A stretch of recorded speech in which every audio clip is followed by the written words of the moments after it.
Alright guys, it's episode 6 of the $12,000 house.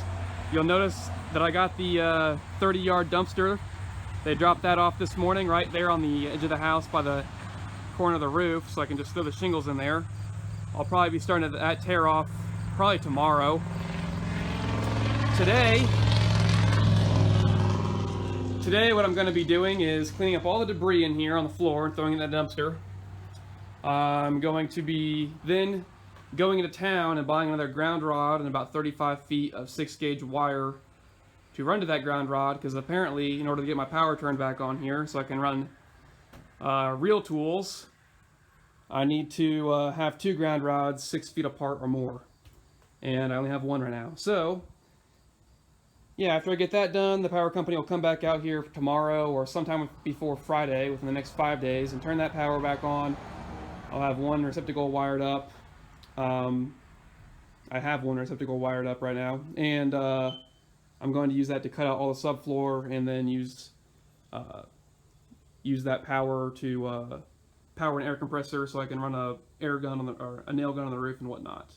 So yeah, today some debris cleanup, pulling some nails, buying and installing a ground rod, and yeah, and then tomorrow probably some asphalt, some shingle removable. So anyway, let's get to it.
So I got all the debris from the house removed, and I just removed all of the existing debris from the yard.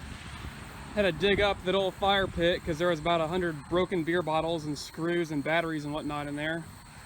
Put it in a bucket and throw it away. I got rid of the pile of vinyl fence that was laying here. It's all busted up. And I got rid of the giant trash heap in the swing set behind the house here. I'm keeping that stuff. That board will be good for nailing down the tarp, and that pipe, I don't know if I'll use it or not, but maybe. And then I talked to the neighbor, really nice guy. I recognized him from the auctions I've been to when I was buying tools and whatnot. He manages properties, or not manages, he has several rentals himself. and shared some good information about the water situation here, the flooding situation, I should say. And basically, he said that he has seen at least once where the water came up to the lower siding level here on this house, and that was within the past couple years. He's lived here for like 50 years, and this drainage ditch was just torn up and then not replaced. The tile in the ditch was torn up and not replaced by the county like 2 years ago. But he said just last week someone came from the county and said that they'll be getting a letter about work on that ditch sometime soon, but he hasn't gotten that letter, and that was like a week and a half ago. So he's hoping that ditch gets fixed, and so all of these houses around me and mine stop getting flooded on the regular in the crawl space. Well, not really on the regular, but probably every spring the crawl space gets water in it pretty bad, in my house and all the houses around me. I'm not really hopeful, but maybe it'll happen. So some good news about the good neighbor, some bad news about the flooding, and yeah, after lunch I'm going to town, buy that ground rod, buy the big tarp, and then cut out the carpet and install the ground rod. Yeah, so alright, see you then. Alright guys, so I've just been sitting down here in my bedroom editing this video, and I realized I forgot to mention the most interesting thing that the neighbor told me that day, and that was how the fire actually started. He was the one who called the fire department to report the fire, and he said that it started because there was a leak in the kitchen. The crappy management company who owned the property before me, that I bought it from, fixed the leak and then decided that in order to dry out the subfloor, it'd be a good idea to put one of those salamander heaters sticking halfway out of the crawl space, blasting the hot flame straight into the crawl space. And it didn't take long after that, maybe a couple hours, he said, before the house was on fire. So I thought that was really interesting. I hope you guys enjoyed that bit of information as much as I did. Thanks for watching.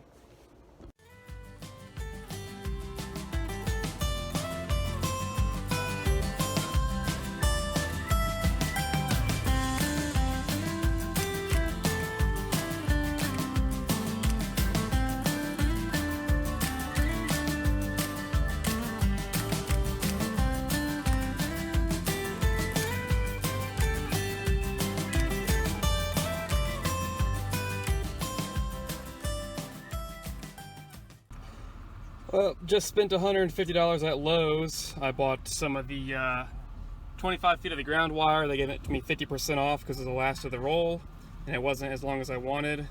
I wanted 35 feet, but I can make 25 work, I think. I bought 4 rolls of roofing felt, tar paper. I bought 2 15 amp breakers to fill a hole in the circuit breaker, or in the panel. A ground rod and a ground rod clamp, and a box of button head nails for the tar paper and the tarp. And what else? I think that's it on the list.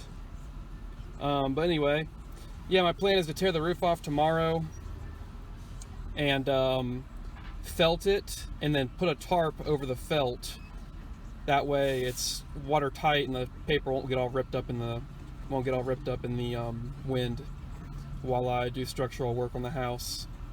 Alright, about to go to Harbor Freight and buy like a $50 50 by 20.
getting kind of dark in here. I installed the ground rod, pulled out the carpets and all the carpet and pad and all the bedrooms. I went to Lowe's and bought the roofing materials. Not the roof, not all of them, but bought the plastic and the tar paper and nails and whatnot so I can tear off the roof tomorrow. And what else? I think I'm missing something, but anyway. Yeah, tomorrow I should be tearing that roof off. That way the house is a lot lighter. And hopefully the power company comes and turns the power on so I can take out this subfloor, which is probably the wettest and nastiest thing in the house. Really needs to go so I can get those joists to dry out. Oh, the other thing I was forgetting was I talked to the neighbor for like an hour. He told me that all the houses on this street were built by the same dude. He's like 90-something years old now. And he said all of them that he's seen, and he's been in this house several times before over the past like 60 years. And he said all these houses only have one pier in the middle of them. And all of them used to have a garage on the side, including mine. And when he was a kid, this parents' room right here was actually a garage. And that explains some of the funky framing and new drywall and whatnot that I see in the wall right here and in the ceiling above that room. So I guess that makes sense. Got some really good information from that guy. Seemed like a really friendly guy. Has 19 rentals or something like that himself in Muncie. So tomorrow I should be tearing off the roof and then putting some tar paper on it, if not all tar paper on it, and then putting that plastic over the tar paper and nailing the plastic down with some pieces of wood to make sure it doesn't blow away. And then the next day after that, hopefully I got power, I can cut the subfloor and start jacking up the house to make all the floors level and whatnot. Alright, I guess I will see you tomorrow.